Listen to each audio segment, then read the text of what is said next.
Hi, today I'm bringing you your Longmont update. This is Anthony with Land Title. Let's kind of get into some of what's going on here. Interestingly enough, we saw a huge bump in price this month. So average sales price up about 11%, median sales price up about 11%. But in the single family home market, I don't necessarily know if that's accurate. So let's take a deeper dive. The condo townhouse market, not any surprise to most probably, but kind of the opposite's happening where we're still seeing that slow burn and that, decrease in value like we've seen over the past few years. It's just kind of, it's just not enough buyers, right? We got sellers, a lot of competition. This market is just so drastically different. We're down to 410,000 in the median. Not such a great thing. But when we look at it by price per square foot, I think what skewed the last couple of slides, right, our single family home values were up to 11%, but the price per square foot's only up 2%. So it does tell me that we are a little more stable than maybe that would lead on. The price per square foot's always a good second check, and you can see it's right in line with kind of where we were over the last couple of years. Nothing has changed too much. If it's increased a little bit, I wouldn't be surprised. It's been a lot more competitive in this marketplace. The condo townhouse market, though, the exact opposite of what we saw, a huge drop in sales price, but a price per square foot increase.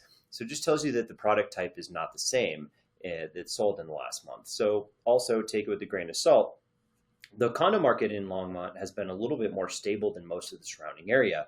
So the condo townhouses are very much kind of right in line with where they've been as well over the last few years. So definitely keep your eye on it. It is definitely a lot more competitive in that marketplace. Single family homes have a lot less inventory, and you can really see it in the active units of inventory. Now, uniquely to Longmont, they still have a much higher level of inventory here, right? Sellers are more active. You can see over the beginning of the year, we actually outpaced 2025. That didn't happen in most markets. And then a little bit of a dip in, April, May, and June, but still more than what we saw in 2024. So with a huge seller appetite, we're going to just have rising inventory. I mean, we just don't have enough buyers for 200 homes to be listed a month and get absorbed. So with that happening, we are a little bit off of where we were a year ago, which is a good sign in some ways because, obviously sellers want to retain their value. So I think that's something we can see. But if you look at the demand side of it, we put 150 under contract. It's not even the best month. We did over 160 units in April. May was pretty decent as well. Buyers are just out in Longmont shopping more often than what you would expect through most of the market. So taking a look at that, really you got 200 homes coming on the market, 150 going under contract.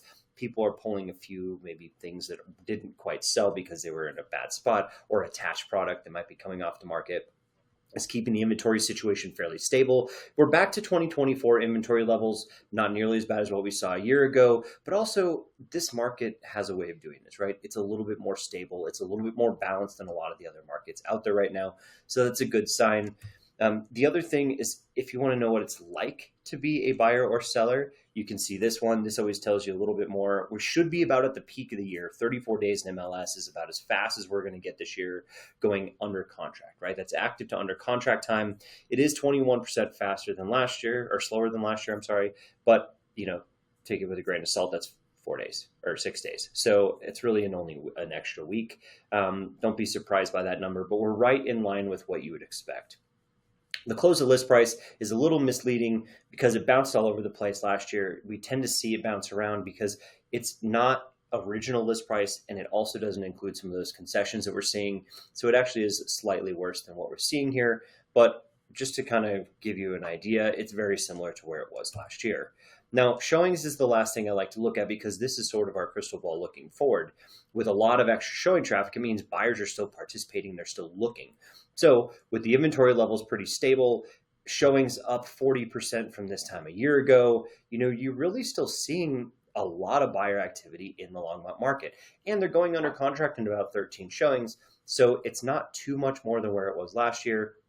That's right exactly with what you would expect. That 13 number is a number I really like to see. If we get too high above that, it's not a good sign. But with showings per listing well above where they were a year ago, buyer appetite is giant in Longmont. So great signs for the Longmont market. If you need any other markets or have any other questions, reach out to me. I'm Anthony at Land Title. Catch you next time. Don't forget to like and subscribe to the YouTube channel to see more content.